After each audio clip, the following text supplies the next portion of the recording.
Aksi yang dilakukan oleh Aliansi Buruh Jawa Tengah ini merupakan aksi serentak yang juga dilakukan oleh serikat pekerja yang ada di seluruh Indonesia, yang bertepatan dengan pembacaan putusan sidang uji material Undang-Undang Cipta Kerja di Mahkamah Konstitusi. Aksi ini merupakan bentuk pengawalan terhadap sidang di Mahkamah Konstitusi sebagai pembuktian bahwa buruh yang ada di Jawa Tengah, khususnya Kota Semarang, masih berkomitmen untuk menolak Omnibus Law yang mendegradasi hak dari buruh dan menuntut untuk mencabut Undang-Undang Nomor 60.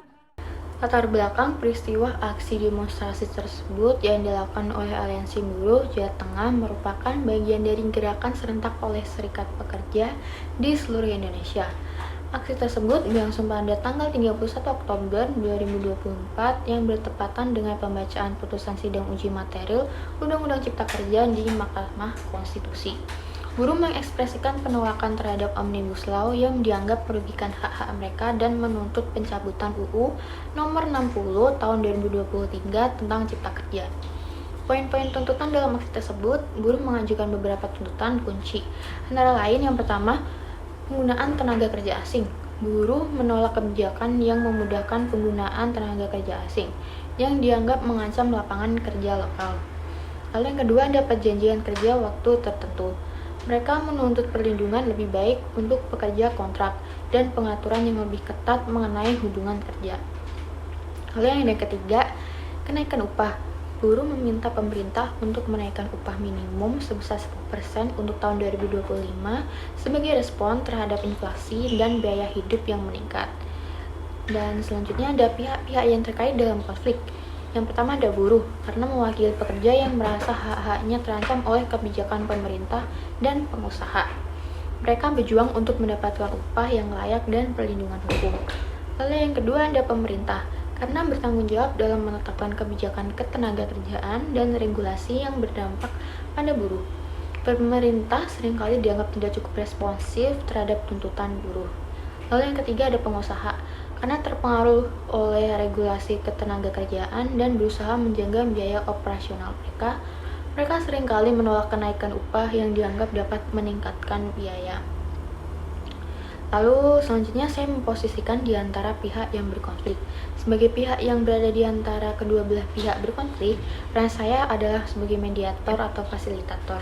Dalam posisi ini, saya bertugas untuk menjembatani komunikasi antara buruh dan pemerintah, serta membantu menemukan solusi yang saling menguntungkan bagi semua pihak.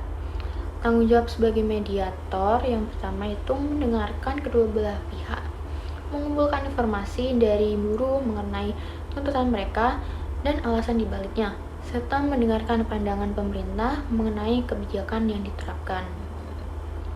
Lalu yang kedua ada menciptakan ruang diskusi, menyediakan forum di mana kedua belah pihak dapat bertemu dan berdiskusi secara terbuka tanpa tekanan dari luar. Yang ketiga, menjaga netralitas, memastikan bahwa saya tetap netral dan tidak berpihak pada salah satu pihak selama proses mediasi. Lalu selanjutnya ada strategi manajemen konflik. Yang pertama ada negosiasi.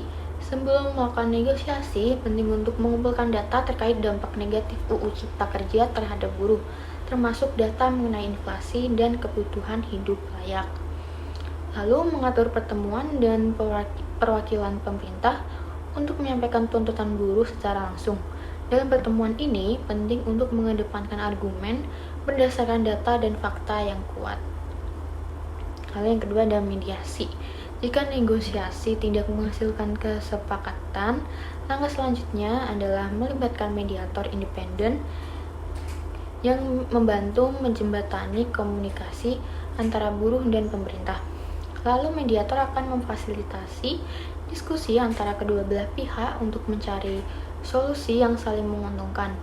Hal tersebut termasuk mendengarkan kekhawatiran masing-masing pihak dan mencari titik temu.